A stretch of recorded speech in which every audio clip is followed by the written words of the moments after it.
In this video, we're going to be talking about control, specifically control with the ball. We're going to discuss two different types of dribbling, using the outside of your foot and using the inside of your foot.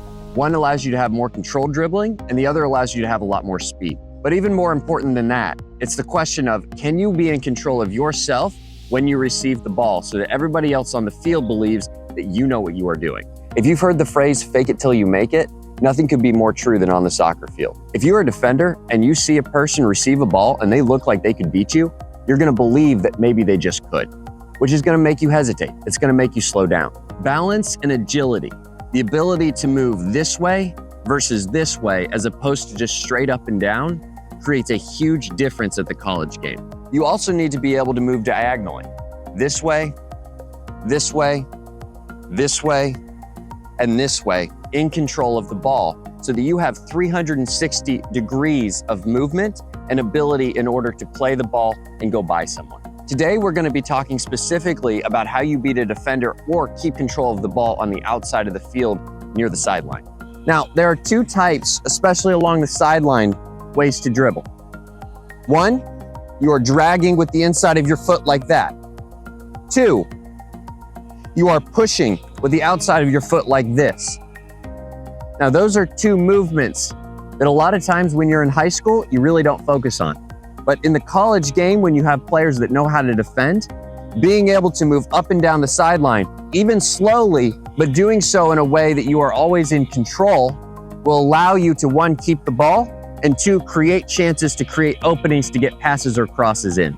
As a winger, the biggest thing that you can do is get very comfortable at going from this standing position, receiving the ball, and being able to immediately turn your hips, face the defender towards the goal, be able to take them on, not just by hitting the ball forward, but by shifting your weight and your body almost like a shuffle like this to pull them in a direction that you want to go the opposite of. A lot of times, the easiest way to beat someone, you get them going slightly one way, you fake like you're going to try to beat them that way, and then you just shift your momentum in your body to the other side. Now, that little drag is incredibly important. Without the ball, it looks like this. Now, as you can tell, my knee is bent a little bit, which means I have the power to push and push, but I'm doing so in relation to the ball. The other thing with this is I am dragging this ball. So I have it and I'm pulling it with myself so I could stop it. And if I put it on the other foot or on the opposite side of my body, I am already planted to push backwards. So I'm here, I'm pulling, I'm pulling, I'm pushing, I'm pushing. The whole time you are able to shield the defender off. If they come closer, you can step in front and keep pushing and moving the ball in a way that escapes their pressure. Now, working on this consistently will allow you to get through almost any situation in the field, especially on the outside or the center of the field. It will give you unique control of not just your body, but also of the ball and the defender. And eventually,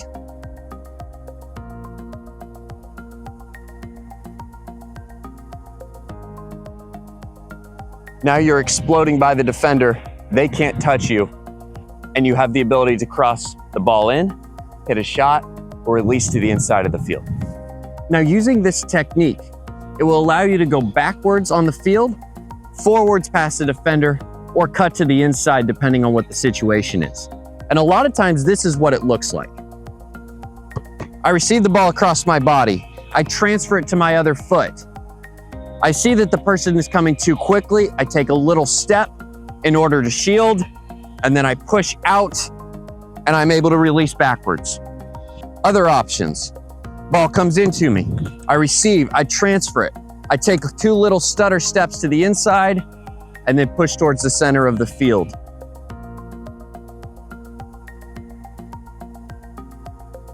Going down the field, I get these little stutter steps. I plant and then I push across my body in order to create space.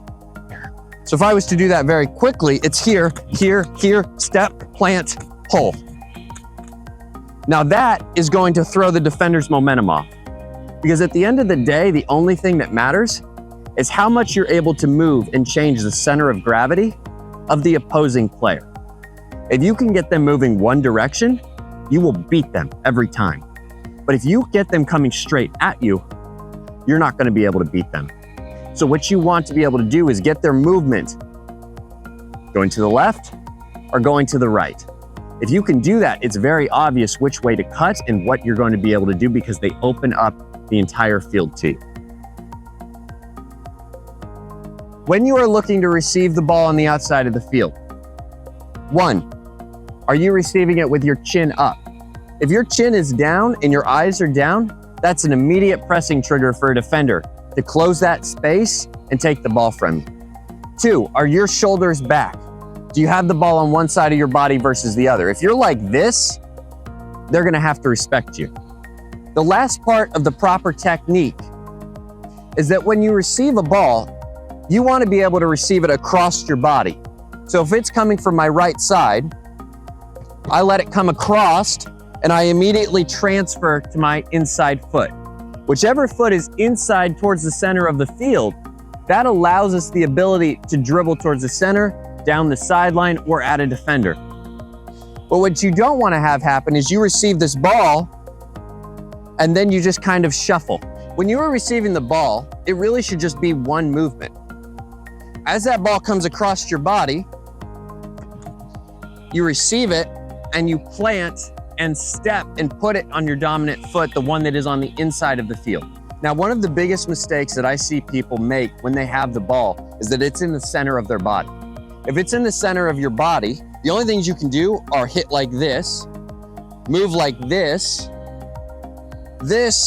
or this. And all 4 of those mean that it's very obvious what you're going to do. And the worst part about it is, especially if you're doing this, you're extremely off balance. You're not able to move to the right or else you will fall over. What you want to be able to do is have your feet shoulder width apart. So I could push like this, I could push like this. I can very quickly go to this stance where I can explode out, or I could very quickly go to this stance where I can explode out. That explosion is what gives you quick bursts to get by a defender. But if the ball's in the middle of your feet, you really don't have that ability anymore. Can you go from here to here, to here, to here as quickly as possible? Those are the 4 best ways in order to have control of the ball. Outside of your right foot, inside of your right foot, inside of your left foot, outside of your left foot. And the way to do skill moves is you're doing that. You're just doing it in a different way. So if I do a step over, all I'm doing is transitioning my body and the weight of my body to the other side of the ball. But I'm accomplishing the same thing. Scissor, now it's on the inside.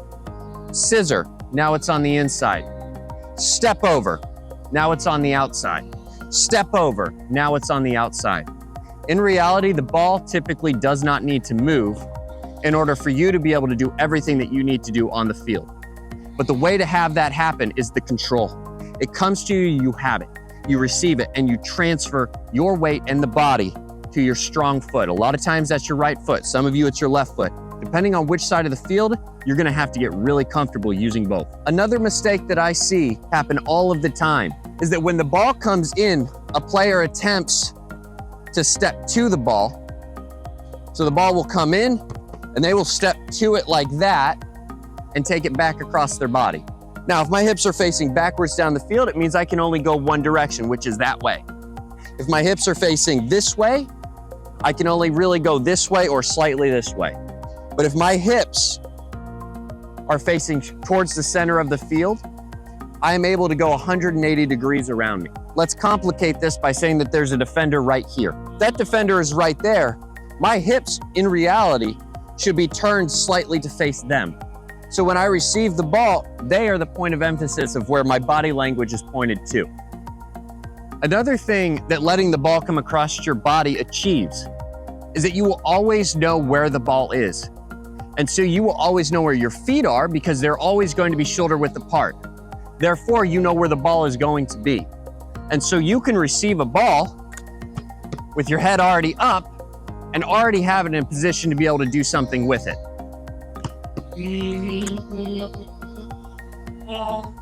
Opening up like this is a heck of a lot easier than stepping forward like this because now I'm off balance. In the college game, you're gonna get hit from all sides. So you have to be in this stance almost all the time with the ability to hold off the defender, push to the left, push to the right, go from this movement to this movement extremely quickly. And that is going to make you look like an incredibly competent and comfortable dribbler. When we're talking about dribbling specifically, I want you to think about it this way. When you're playing pool and you hit a ball and it hits another ball, what happens with those forces? If you're putting pressure or a force on this, you are pushing that forward. Now, there's a concept in hockey, specifically with your stick. It's called dragging the puck. And effectively what it means is you keep the stick, your hockey stick, on the puck as long as possible, pushing and dragging from side to side. Now that concept applies to soccer. When you have the ball on your foot, instead of imploding and putting explosive pressure on a ball so you're hitting it forward like that, if you pull it, you have a lot more control in how far it goes versus how far it goes.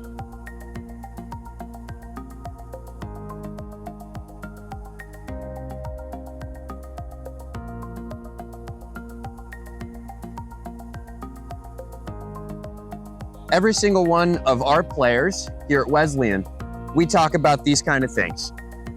Is the ball on one side of your body versus the other? Are you using the inside of your foot or the outside of your foot?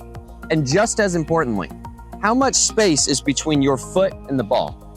If there's this much space, it's easier for a defender to read. It takes longer for you to touch the ball. It takes longer for you to dribble. If your foot is here or it's here, you have a lot of control.